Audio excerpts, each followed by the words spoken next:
अस्सलाम वालेकुम स्टूडेंट्स। आज की वीडियो में हम लोग डिस्कस करने वाले हैं एक्यूट रूमेटिक फ़ीवर को। बेसिकली एक्यूट रूमेटिक फ़ीवर के जैसे जो है ना रूमेटिक हार्ट डिसीज़ हो रही होती है। मेनली हम लोग जो है ना प्रॉपर टॉपिक है disease of the heart valves को पढ़ेंगे, लेकिन सबसे पहले जो है ना कुछ डिजीज़ जो है ना वेल्व्स की एक्यूट रूमेटिक फ़ीवर में भी हो रही है। तो सबसे पहले हम लोग जो है ना इसको डिस्कस कर लेते हैं। बेसिकली एक्यूट रूमेटिक फ़ीवर होता है क्या है और इसकी क्या पैथोजेनेसिस, क्लिनिकल फीचर्स, ये सब लोग देखने वाले हैं। ठीक है, let's start. Acute rheumatic fever ना मेनली बच्चों में हो रहा होता है। अकॉर्डिंग 5 to 15 ईयर्स के बच्चों में हम लोग को मिलता है। 5 to 15 ईयर्स के ज़्यादातर बच्चों में मिल रहा होता है। बेसिकली अगर हम इसकी पैथोजेनेसिस की बात करें तो होता है क्या है, ये एक immune mediate group A streptococci जो है ना कार्डिक मसल के मायोसिन और सार्कोलीमा पे जाके क्रॉस रिएक्ट करता है और फिर जो हमारी बॉडी जो है ना उसके खिलाफ इम्यून मीडिएटेड डिलेड रिस्पांस देती है और एंटीबॉडीज़ फॉर्मेशन करती है। इस तरीके से जो है ना इन्फ्लेमेशन होती है। क्या होता है कि ये सिर्फ हार्ट की सिर्फ एक लेयर को अफेक्ट नहीं करता, बल्कि तीनों लेयर्स को अफेक्ट कर रहा होता है। एपिकार्डियम, मायोकार्डियम, पेरिकार्डियम ना सिर्फ उनका अफेक्ट कर रहा होता है, बल्कि ये जॉइंट्स और स्किन में भी जो है ना अपना काम दिखा रहा था, जॉइंट्स और स्किन में।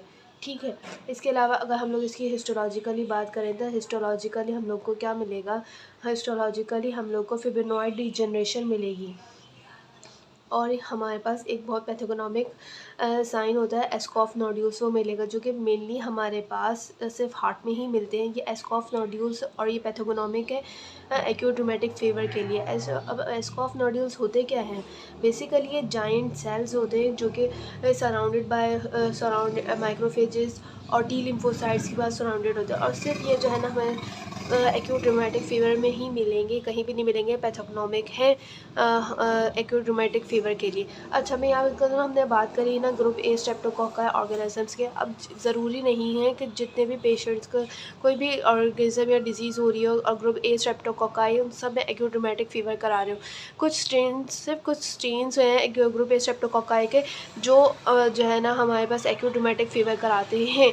वो मायोसिन और सार्कोलीमा ऑफ द हार्ट की लेयर्स पे जाके एक्ट करते हैं। सार्कोलीमा में ज़रूरी नहीं है कि सारे ग्रुप ए स्ट्रेप्टोकोकाई जो है ना कि सारे स्ट्रेन्स जो है ना एक्यूट रूमेटिक फ़ीवर कराएं। तो आपने ये बात याद रखनी, इसलिए कहते हैं कि कुछ बच्चे ग्रुप ए स्ट्रेप्टोकोकाई होता है, सॉर थ्रोट होता है, तो ज़रूरी नहीं है कि उनके अंदर एक्यूट रूमेटिक फ़ीवर भी हो। ठीक है, अब ये हम लोग कैसे पता चलेगा फिर ये acute rheumatic fever group A streptococci की वजह से हो रहा है? तो हमें जो है ना एस्कॉफ नोड्यूल्स मिलते हैं। ठीक है, अगर हम लोग अब हम इसको कुछ क्लिनिकल फीचर्स की बात कर लेते हैं। अगर हम लोग इसके कुछ कॉमन सिम्टम्स की बात करें तो क्या मिलेगा? ऑफकोर्स जाहिर सी बात है कि फ़ीवर मिलेगा, एनोरेक्सिया होगा, लेथार्जी होगी। इसके अलावा जो है ना इसके पास हिस्ट्री होगी कि 2 to 3 वीक्स पहले जो है ना मुझे सॉर थ्रोट की हिस्ट्री होगी। सॉर थ्रोट जो है ना स्ट्रेप्टोकोकल इन्फेक्शन की वजह से था। ठीक है, उसके अलावा जो है ना हम और कुछ मेन सिम्टम्स में क्लिनिकल फीचर्स मिलेंगे, उसमें हम लोग को क्या क्या मिलेगा वो हम अलग से देख लेते हैं। सबसे पहले जो है ना हमें ये जो है कार्डाइटिस मिलेगा। अब कार्डाइटिस में ना क्या मिलेगा, तो इन्फ्लेमेशन है ना हार्ट की। बेसिकली इसमें हमें एक मेन सिम्टम मिलेगा, ब्रेथलेसनेस मिलेगी, और एक मेन सिम्टम मिलेगा हमें मरमर मिलेंगे। अब मरमर ना हमारे पास दो किस्म के मिल रहे होते हैं इसमें। एक होता है सॉफ्ट सिस्टोलिक मरमर मिलता है। ठीक है, अब ये जो सॉफ्ट सिस्टोलिक मरमर होता है ना इसको ये किस वजह से होता है? क्योंकि ये माइट्रल रिगरगिटेशन की वजह से होता है। ये वेल्व डिजीज़ आ गई। आपने याद रखना है हमेशा, माइट्रल रिगरगिटेशन की वजह से सॉफ्ट सिस्टोलिक मरमर मिल रहा होता है। ठीक है, जो कि बहुत कॉमनली मिल रहा था। दूसरे हम मरमर की बात करें ना तो हम लोग को मिलता है सॉफ्ट मिड डायस्टोलिक मरमर मिल रहा होता है। अब ये जो सॉफ्ट मिड डायस्टोलिक मरमर होता है ना, ये हमारे पास जो है ना इसको कैरी कूम्स मरमर भी कहते हैं।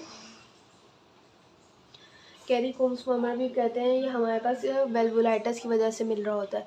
इसमें क्या होता है कि जो हमारे पास जो नोड्यूल्स बन रहे होते हैं ना वो माइट्रल वेल्व लीफलेट्स पे जाके अटैच होना शुरू हो जाते हैं और जो है ना वेल्व की इन्फ्लेमेशन करा रहे होते हैं। तो आपने दो बात याद रखनी है हमें किस तरीके के मरमर मिल सकते हैं। Soft systolic murmur due to mitral regurgitation, soft mid diastolic murmur जिसको हम कैरी कोम्स मरमर भी कहते हैं ड्यू टू वेल्वुलाइटिस, क्योंकि नोड्यूल्स जो है ना माइट्रल लीफलेट्स के ऊपर जाके एक्यूमुलेट होना शुरू हो जाते हैं। हैं, ठीक है। इसके अलावा है ना आर्थराइटिस मिल सकता है। आर्थराइटिस में ना बेसिकली ये क्या होगा कि हमारे पास जो स्टेप्टोलाइसिन वो एंटीबॉडी टाइटर्स है ना वो इंक्रीज मिलेंगे, और ये मेनली हमारे पास लार्ज जॉइंट्स को अफेक्ट कर रहा होता है, जैसे कि हो गया एंकल हो गया, जैसे कि एंकल जॉइंट हो गया, या फिर नीज हो गई, एल्बोज हो गई, रिस्ट हो गई। इनमें क्या मिलेगा बेसिकली जो जो जॉइंट्स होंगे ना वो रेड होंगे, स्वेलन होंगे और टेंडर होंगे, ठीक है। इसके अलावा हमारे पास जो है ना स्किन लीजन्स मिल रही होती हैं। अब ये स्किन लीजन्स ना दो तरीके के मिल रही होती है, क्योंकि ज़रूरी नहीं है कि जो है ना सिर्फ नोड्यूल्स मिल रहे हों। हमें यहाँ पे दो तरह की स्किन लीजन्स मिल रही होती हैं। एक होती है हमारे पास एरिथीमा मार्जिनेटम, यहाँ पे लिख लेती हैं एरिथीमा। ये अब एरिथीमा मार्जिनेटम क्या होता है बेसिकली, ये हमारे पास जो है ना रेड मैक्यूल्स होते हैं। बेसिकली रेड मैक्यूल्स होते हैं जो कि फिर सेंटर से जो है ना सेंटर से फेड अवे हो जाते हैं और फिर अपने एजेस पे ना सिर्फ रह जाते हैं, और ये मेनली जो है ना हमें ट्रंक पे मिलेंगे और प्रॉक्सिमल एक्सट्रीमिटीज़ पे मिलेंगे, बट ना फेस पे नहीं मिलेंगे। सही है, ये बात याद रखनी है कि फेस पे नहीं मिलेंगे, ठीक है। Secondly erythema nodule subcutaneous nodules होते हैं जो कि मिल रहे सबक्यूटेनियस नोड्यूल्स होते हैं जो कि फिर्म होंगे और पेनलेस होंगे। अपने ये एक कैरेक्टरिस्टिक याद रखना है कि पेनलेस होंगे, ठीक है। और ये हमें ज़्यादातर कहाँ पे मिल रहे होंगे, एक्सटेंसर सरफेसेस पे मिल रहे होंगे बोन की या टंडन की। और बेसिकली ये जो स्किन लीजन्स है ना अपेयर कब होती हैं, मोर देन 3 वीक्स हो जाना जब इसको एक्यूट रूमेटिक फीवर को, तब हमें जाके ना ये स्किन लीजन्स मिलेंगी, ठीक है। उसके अलावा जो है ना एक और होता है हमारे पास, उसको कहते हैं साइडेनहाम स्कोरिया।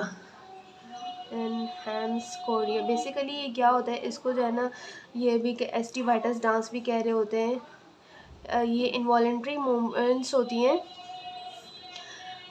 इनवॉलेंट्री मूवमेंट्स न्यूरोलॉजिकल मैनिफेस्टेशन है बेसिकली। ये भी जो है ना हमें 3 मंथ्स के बाद मिल रही होती है। ये होता क्या है बेसिकली, ये ना हमारे पास इनवॉलेंट्री मूवमेंट्स होती हैं, पर्पसफुल नहीं होती, पर्पसलेस होती हैं, जो कि हैंड्स, फीट और फेस की इनवॉलेंट्री मूवमेंट्स, इस वजह से ना स्पीच पे डिस्टर्ब हो रही होगी, ठीक है।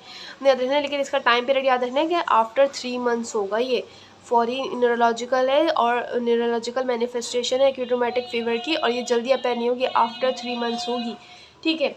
तो ये हमने बात करी। और अब ना इसमें एक और ना क्राइटेरिया जिसकी वजह से हम जॉन्स क्राइटेरिया है जिसको हम लोग देखते हैं और फिर ना उसका ये लेबल कर देते हैं कि ये एक्यूट रूमेटिक फीवर। अपना जॉन्स क्राइटेरिया की भी ना बात कर लेते हैं। ये इंपॉर्टेंट क्राइटेरिया, ये अक्सर ना पूछा जाता है कि जॉन्स क्राइटेरिया क्या है, ये कौन सा क्राइटेरिया जो हम लोग यूज़ कर रहे होते हैं। इसमें ना हमारे पास मेजर मैनिफेस्टेशंस आ जाती हैं और माइनर मैनिफेस्टेशंस आ जाती है। मेजर में ना आ जाता है कार्डाइटिस हो गया, पॉलीआर्थराइटिस हो गया, कोरिया हो गया, एरिथीमा मार्जिनेटम हो गया और सबक्यूटेनियस नोड्यूल्स हो गई, ठीक है। जब माइनर में ना उसमें आगे फीवर हो गया, आर्थरल्जिया हो गया, रेस्ट ESR CRP हो गया, उसके अलावा ना प्रीवियस रूमेटिक फीवर हो गया, और इसमें आ रही होती लीकोसाइटोसिस है और फर्स्ट डिग्री AB ब्लॉक है, ठीक है। ये तो माइनर क्राइटेरिया में। अब हम लोग क्या कह रहे होते हैं कि किस बेस पे, अगर मेजर क्राइटेरिया में से 2 या फिर 2 से ज़्यादा, ठीक है, अगर हमारे पास इनमें से 2 मैनिफेस्टेशंस आ रही हैं इससे ज़्यादा, तो हम लेवल कर देंगे कि वो एक्यूट रूमेटिक फीवर है। साइमल्टेनियसली क्या होता है कि अगर हमारे पास मेजर क्राइटेरिया में से कोई एक मैनिफेस्टेशन और माइनर में से 2 या उससे ज़्यादा, तो फिर हम लोग कहेंगे कि ये जो है ना एक्यूट रूमेटिक फीवर है। तो ये क्राइटेरिया आप लोगों ने याद रखना, ही अक्सर पूछते होते हैं। मैं आपको एक दफ़ा क्लिनिकल फीचर्स जो है ना बुक से भी दिखा देती हूँ, ये देखें। इन वही बात करिए, हम सिम्टम्स कोरिया होगा, एस्टिवाइटिस जो कि हमने कहा था कि इनवॉलेंट्री मूवमेंट्स है, न्यूरोलॉजिकल मैनिफेस्टेशन आफ्टर 3 मंथ्स मिलेगी। प्रायर सोर थ्रोट हो गया, sore throat 2 to 3 weeks of the sore throat के इन्फेक्शन के बाद जो है ना कि रूमेटिक फीवर हो रहा होता है। पॉलीआर्थराइटिस हो गया, आर्थरल्जिया हो गया, और फिर हमने कार्डाइटिस में हमने क्या बात करी, सिनकोप होगा, पेरिकार्डाइटिस होगा, कैरी कुम्स मम्बर एओर्टिक माइट्रल रिगरगेटेशन मिलेगी, हार्ट ब्लॉक मिलेंगे और सबकुटेनियस नोड्यूल्स मिलेंगे। और जो है ना हमें फीवर मिलेगा। फीवर जो है ना हम लोगों को 37, 38, 39 ज़्यादा फीवर भी मिल सकता है, लेकिन डिपेंडिंग कि ये कि जो है ना हमारे पास कोई कंटिन्यूस फीवर नहीं होगा, ठीक है। बार बार फीवर चढ़ रहा है उतर रहा है ऐसा फीवर होगा, और एरिथेमा मार्जिनेटम होगा और सबकुटेनियस नोड्यूल्स होंगे, ठीक है। ये तो हमने बात की क्लिनिकल फीचर्स की। अब हम लोग जो है ना इन्वेस्टिगेशंस की बात कर लेते हैं। हम लोग क्या क्या इन्वेस्टिगेशंस कराएंगे। सबसे पहले जो है ना हम लोग क्या कराएंगे, हम लोग जाहिर सी बात है कभी अपने इन्वेस्टिगेशंस किसी भी डिजीज़ की करा रहे हो तो हम लोग सबसे पहले जो है ना ब्लड का सैंपल लेते हैं, सीबीसी कराते हैं। क्यों कराते हैं ब्लड का सैंपल? एक तो ना ब्लड का सैंपल इस लेंगे कि सीबीसी में हम लोग क्या देखेंगे, ल्यूकोसाइटोसिस देखेंगे, ईएसआर देखेंगे और सीआरपी देखेंगे, ठीक है।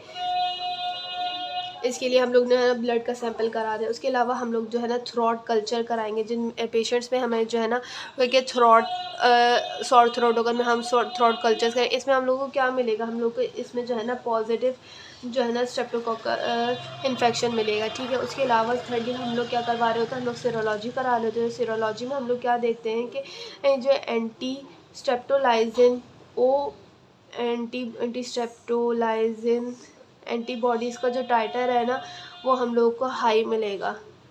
ज़ाहिर सी बात है जब भी हमारे पास कोई इन्फेक्शन जो है ना इफेक्ट करता है तो हमारी बॉडी उसके खिलाफ एंटीबॉडीज़ बनाना शुरू कर देती है। जब हमारी बॉडी एंटीबॉडीज़ बनाना शुरू कर देगी तो हमें इसकी सीरोलॉजी के ज़रिए कंफर्म हो जाएगा कि ये जो है ना वाकई ये स्ट्रेप्टोलाइसिन ओ जो है ना अफेक्ट हुआ है, स्ट्रेप्टोकोकल इन्फेक्शन है। सीरोलॉजी कराएंगे। फोर्थली हम लोग क्या करा रहे होते हैं, इकोकार्डियोग्राफी करा रहे होते हैं। इकोकार्डियोग्राफी आप लोग को अच्छी तरीके से पता है कि करा रहे हैं हम लोग कि हमने कहा था कि माइट्रल रिगरगेटेशन होगी तो हम माइट्रल वेल्व को देखने के लिए इकोकार्डियोग्राफी करा रहे होते हैं, ठीक है। अब हम लोग इसको कैसे मैनेज कैसे करना है, मेन बात तो ये है कि उसको ट्रीट कैसे करना है। ज़्यादा से ज़्यादा कोई भी बीमारी होती है ना पर्सन को तो हम लोग उसको सबसे ज़्यादा क्या कहते हैं कि आप लोग जो है ना बेड रेस्ट करें। जितना बेड रेस्ट करेंगे उतना ही आपको आराम मिलेगा, क्योंकि जब बेड रेस्ट करेंगे तो जो आपके जैसे कि जो कार्डिक वर्क लोड है वो कम होगा, जॉइंट पेन कम होगा। इस वजह से हम लोग कह रहे होते हैं कि जो है ना बेहतर बेड रेस्ट करें, ठीक है।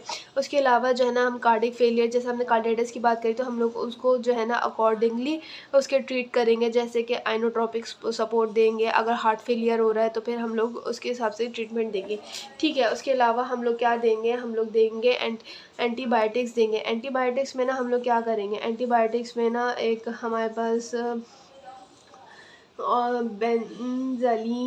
बेंजाइल पेनिसिलिन देंगे, बेंजाइल पेनिसिलिन देंगे। अगर जो है ना वो पेनिसिलिन रेजिस्टेंट है तो इसके अलावा हम लोग दे सकते हैं एरिथ्रोमाइसिन दे सकते हैं, सेफेलोस्पोरिन दे सकते हैं, एरिथ्रोमाइसिन दे सकते हैं, सेफेलोस्पोरिन दे सकते हैं अगर पेनिसिलिन रेजिस्टेंट है।